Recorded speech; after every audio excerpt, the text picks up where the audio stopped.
Hey guys, Jacob here. So today I'm going to be showing you guys another puzzle I made.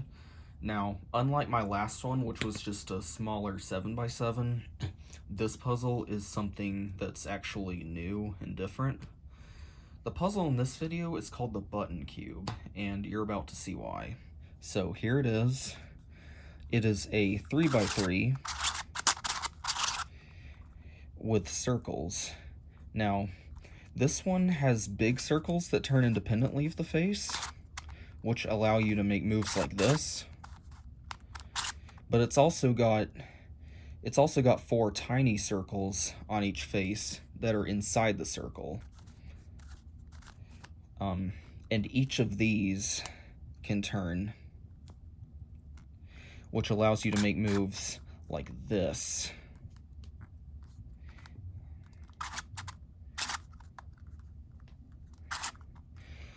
So, the reason I called this the button cube is because of the pattern of circles on each side. It looks like a 4-hole button. So yeah, I couldn't really think of another name to give it. So, what's really cool about this puzzle is just how many different, weird circle moves you can do. You can do a combination of big and small circle moves, along with the standard 3x3 turns, to do stuff like this, which is absolutely crazy. And as far as size goes, this puzzle is 72 millimeters, which makes it just a little bit bigger than a normal 7x7. And these pieces are all the same size, so each block is 24 millimeters. And you may have noticed that this puzzle has rounder edges than some of my previous designs. And I just did that to help it feel and look nicer. They're not as extreme as they were on the 7x7. Those were 4 millimeters, these are only 2 millimeters. But I think this is the perfect size. So,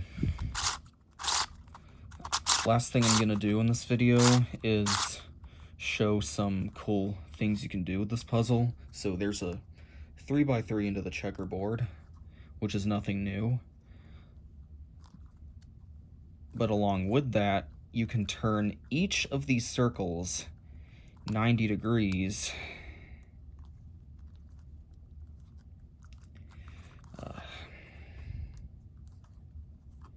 Which, I don't think I've done this before, but I just want to see what would happen.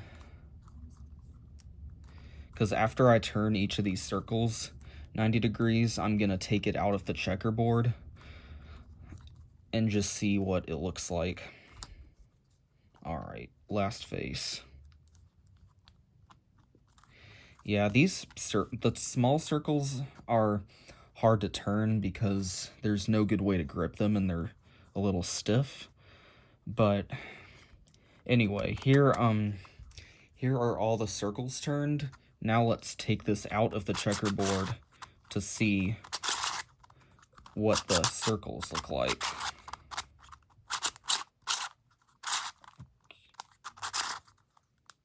Oh, that's cool. Okay, it looks like it just swapped the opposite small circle colors. That is really cool.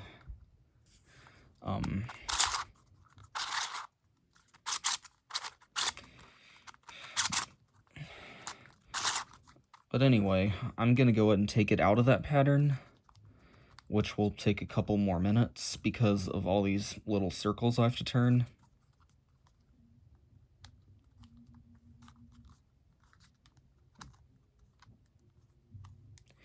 Now, it is worth mentioning that a while back I created a puzzle like this, but without the big circles, so it was just a 3x3 with the small circles. I just called it the 24 circle 3x3. I was gonna do a custom cube design video on it, but I never did because it didn't turn out very well, the puzzle. Whenever I did 3x3 turns, the small circle pieces would pop out like crazy, and I just didn't think it was worth it. So I ended up tearing down that puzzle and making this puzzle with the same core. Only this one had added functionality with the big circles. And this one, I think, turned out a lot better than the other one. So, we just got 2 more circles to turn. Come on. Alright. Now we can... Well... Yeah, if these circles are not aligned, then the 3x3 part will not turn because the lines need to line up. Now, this puzzle is pretty catchy because of all the pieces. And, one thing that does happen is these little circle pieces pop out sometimes. The reason that happens is because the foot that holds them in is so small. But it just pops back in.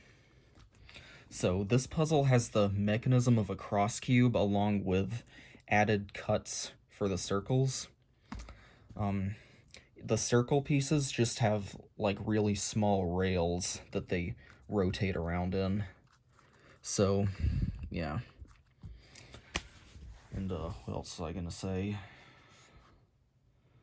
Oh yeah.